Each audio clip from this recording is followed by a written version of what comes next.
తెలంగాణ రాష్ట్ర రాజకీయాలపైన ప్రస్తుతం జరుగుతున్న రాజకీయాలపైన మీ అభిప్రాయం ఏంటి? ఇప్పుడు రేవంత్ రెడ్డి గారి ప్రభుత్వం పైన యూట్యూబుల్లో సోషల్ మీడియాలో ఏదైతే వ్యతిరేకత ఉందో అది వాస్తవానికి ప్రజల్లో ఉందని నేను అనుకుంటలేను. అది చూద్దాం ఇప్పుడు, ఎందుకంటే అదగొడితే 2.5 years అయింది కాబట్టి రానున్న 2.5 సంవత్సరాలలో అది వేచి చూడాలి. ఇప్పుడే మనం ప్రెడిక్ట్ చేసి పలానా గవర్నమెంట్ వస్తుంది అని అవివేకంతో మాట్లాడొద్దు అనేది నా ఆలోచన. ఓకేనా. సిద్దిపేట గుర్తుకు రాగానే ఇద్దరు వ్యక్తులు గుర్తుకొస్తారు. గతంలో ఒక వ్యక్తే ఉంటుండే, ఇప్పుడు అటు హరీష్ రావు ఇటు చక్రధర్ గౌడ్ ఇద్దరు సిద్దిపేట పేరెత్తగానే వినిపించే పేర్లు. ఎట్లుందన్నా సిద్దిపేట రాజకీయాలు ఏమైనా మారినాయా? ఏం మారలే, అదే వైఖరి, అదే హరీష్ రావు. కాదంటే ఇప్పుడు ఎక్స్ మినిస్టర్ ఉన్నాడు, ఎక్కడ ఏం జరిగినా పట్టించుకోకపోవడం, నాకెందుకు తీ అనేది. అయితే అక్కడ ఉన్న ప్రాబ్లం ఏంటంటే ఆయన కాన్స్టిట్యున్సీలో ఏదన్నా ఒక అమ్మాయికి అన్యాయం జరిగినా, ఒక ల్యాండ్ ఎవడన్నా కొట్టేసినా అవి బయటకు ఎందుకు రావంటే ఆయనది పెద్ద రామరాజ్యం లెక్క చూపించుకునే ఒక ఎక్స్పోజింగ్ ఉంటుంది.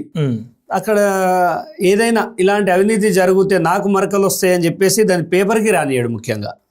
సో మాలాంటి వాళ్ళం ఏం చేస్తామంటే వాటిని తెర మీదకి తీసుకొచ్చి ప్రజల కళ్ళ ముందడ పెడతాం. దాంట్లో మేము సక్సెస్ అయినాం. ఓకే. సో హరీష్ రావు అనేది మారని సబ్జెక్ట్, అది ఆయన్ని మారిస్తే పోతుందని మా ఆలోచన. ఓకే, సాధ్యమవుతుంది అంటారా? ఎందుకు కాదు, ఆయన మనిషే కదా, ఇది ప్రజాస్వామ్యమే కదా. ఆయన కిమ్ జాన్ ఉన్ కాదు కదా మార్చకపోవడానికి, ఆయన తర్వాత ఆయన కొడుకు వాళ్ళ మనవడు రావడానికి. ఇది డెమోక్రసీ. సిద్దిపేటలో ప్రచారం కూడా అక్కర్లేదు, 100% గెలిపేవారు అంటే హరీష్ రావుదే అనే ఒక నానుడు ఉంది. దాని వెనకేమన్నా ఉంది. ఆ నానుడి వెనుక 56,000 దొంగోట్లు ఉన్నాయి. నానుడే ఉన్నది వాస్తవమే, అది నిజమే. ఎందుకు ఒప్పుకుంటా అంటే ఆ దొంగోట్లతో గెలిచేటప్పుడు ఇప్పుడు ఆయన దగ్గర కాయిన్స్ ఉన్నాక గేమ్ ఆయనే గెలుస్తాడు. ఇప్పుడు దాంట్లో 48,000 పైచిలకు దొంగ ఓట్లు తీయబోతున్నారు. తీసేసిన తర్వాత మీరు అన్న నానుడేందో మనం చూద్దాం, మరి అప్పుడు చూద్దాం. ఆయనకు మెజారిటీ రాదు. ముఖ్యంగా మీరు చూసినట్టయితే BSPలో 17,000 ఓట్లు వచ్చినాయి నాకు ఆల్మోస్ట్. అంటే నేను చేసిన ప్రచారం తక్కువైనా ప్రజల్లో చక్రధర్కి ఓటేయాలనే ఒక ఆలోచన ఉంది. సిద్దిపేటలో ఇప్పుడు మార్పు వచ్చింది. ప్రజల లోపల ఒక ఆలోచన ఏముందంటే మా గురించి ప్రశ్నించే గొంతు ఒకటి ఉన్నది. ఏ అన్యాయం జరిగినా ఏ ఆఫీసర్ కానీ ఏ మంత్రి కానీ తెగేసి నిలబడే వ్యక్తి చక్రధర్ గౌడ్ అంటారు. సరే, ఫ్లెక్సీలలో కనిపించే నాయకుడిని కాదు నేను. ముఖ్యంగా ఊరికో ఫ్లెక్సీ పెట్టుకోవడం నాకు చేత కాదు. నాకు ఏది ఉన్నా కానీ ప్రజల యొక్క సమస్యల్ని ప్రభుత్వానికి వినిపించడమే ఒక ప్రతిపక్షంలో ఉన్న నా బాధ్యత. ఎందుకంటే అది యాక్చువల్గా హరీష్ రావు బాధ్యత. ప్రతిపక్షంలో ఉన్నాడు కానీ హరీష్ రావుకి మెంటల్ పెరాలసిస్ వచ్చింది. మానసిక అంగవైకల్యం అనాలన్నా ఇంకేదన్నా అనాలి. ఎందుకంటే అక్కడ ఉన్న సమస్యలు అటెండ్ చేయడు ఆయన. సో అప్పుడప్పుడు నేను అన్అఫీషియల్గా నేనే ఎమ్మెల్యే అనుకుంటా ఇప్పుడు ఈ 2 ఏళ్లకు.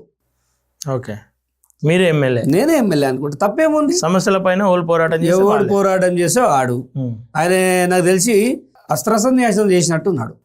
నాకు ఎందుకు ఈ రాజకీయాలు అనుకుంటున్నాడు. మరి సీఎం అయితే అనుకున్నవాడిని కళలన్నీ ఆగమైపోయినాయి. సో ఆ బాధలు ఉండుంటాడు.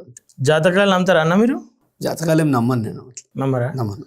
అదేందో గతంలో మంత్రితోనే పోరాటం చేసి సిద్దిపేటకు చక్రధర్ గౌడ్ ఆల్టర్నేట్ అన్నాడు చూసుకుంటారు. ఇప్పుడు మళ్ళీ అదే మంత్రి పదవిలో ఉన్నటువంటి మరో వ్యక్తిని టార్గెట్ చేసిరా, లేదంటే మీ వలలో ఇక్కిందా అనేది పక్కన పెడితే మళ్ళీ మంత్రితోనే ఢీకొంటూ మంత్రి చేస్తున్న అవినీతి పైన పోరాటం చేస్తా ఉన్నారు. అంటే మంత్రులు అంటే పడతలేదా మీకు, లేదంటే మంత్రులకే మీ మీదకి రావాలని మన ఆలోచన వస్తుందా? మీరు జాతకాలు నమ్ముతారా అన్నారు చూడండి, మంచి క్వశ్చనే. నేను నమ్మకపోయినా కానీ నా విషయంలో ఫార్చునేటా అది జరుగుతుంది. ఏమైందంటే గతంలో మంత్రితోటే అయింది, ఇప్పుడు మంత్రితోటే అయింది. అయితే పెద్దవాళ్ళని ఢీ కొంటాడు అంటే నాకు దొరికేది వాళ్ళే. దొంగతనం ఇప్పుడు భూమి కొట్టేయమని నేను చెప్పినా, మీరు చెప్పండి. భూమి కొట్టేయమని నేను చెప్పినా, పొన్నం ప్రభాకర్ గారిని వాళ్ళ కొడుకు మీద ఎక్కించుకోమని నేను చెప్పినా, సరే కొట్టేసినావు, నీ కొడుకు పేరు మీద ఎందుకు ఎక్కించుకున్నావు అంటే సమస్యల్ని, ప్రజల యొక్క సమస్యల్ని నేను ప్రభుత్వానికి చూపించిన. దీన్ని కొంతమంది ఏమంటారంటే మంత్రిని కొడితే పెద్ద మనిషి అవుతావా అంటే, అరే బాబు ఆయన కూడా నా స్థాయికి వెళ్ళి వచ్చిండ్రా భయ్. ఆయన కూడా నా స్థాయిగా పుట్టుడే వాళ్ళ అవకడుపులోకి వెళ్ళి కడ వేసుకొని పుట్టలే ఏ నాయకుడైనా. హరీష్ రావు అయినా కానీ ఎవరైనా కానీ నేను వ్యక్తిగతంగా తిట్టా. ఈ రోజు హరీష్ రావు గారిని చాలా మంది భయంకరంగా మాట్లాడుతున్నారు. నేను ఆ భాష వాడను. వారి కుటుంబాన్ని తిట్టాను, పొన్నం ప్రభాకర్ గారి కుటుంబాన్ని తిట్టాను. నా ఏజెండా అయింది సబ్జెక్ట్. ఓకే. మీరు ఆ ప్రభుత్వంలో ఉన్నారు కాబట్టి మిమ్మల్ని ప్రశ్నిస్తున్నా. ఇలా హరీష్ రావు నేను అనొద్దంటే సిద్దిపేటకి ఆయన రాజీనామా చేయమనండి, ఆయన జోలికే పోను నేను. ఓకే. అక్కడ మీరు అక్కడ ఉన్న ఒక రెస్పాన్సిబుల్ మినిస్టర్, ఎక్స్ మినిస్టర్ కాబట్టి మీతో నా పోరాటం అనేది ఎల్లవేళలా సాగుతుంది. ఓకే.